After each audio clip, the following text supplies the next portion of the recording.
One.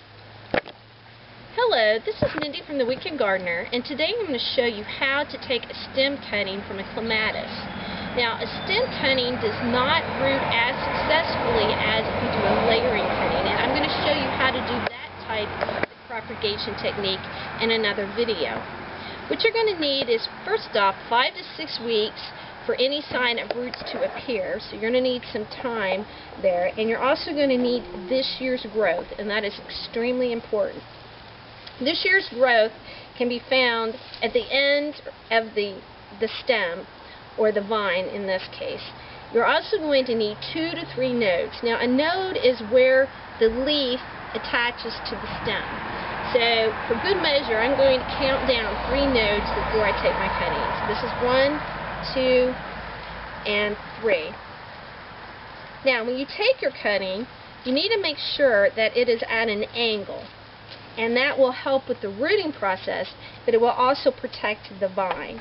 So I'm actually going to go down to this node here, and I'm going to cut it with a sharp knife. And as you can see, I cut it at an angle. The next thing that you're going to need to do is you're going to need to stick it into a rooting hormone. But keep in mind that if you don't have a commercial rooting hormone, you do have one in your kitchen cabinet, and that is honey. Now, honey is an antibacterial and antifungal, so it'll protect the stem from any type of disease problems that may appear. You're going to gently shave off some of the stem with a sharp knife, just a little bit, and once you have that done, you're going to stick it into your container of honey. And what I like to do, I like to pour honey into a container and just specifically label it as a rooting hormone and not cross-contaminate honey that I'm going to eat and honey that I'm going to use for a rooting hormone. Once you have stuck it down past the area that you have scraped with a knife, then you're going to stick it into the soil.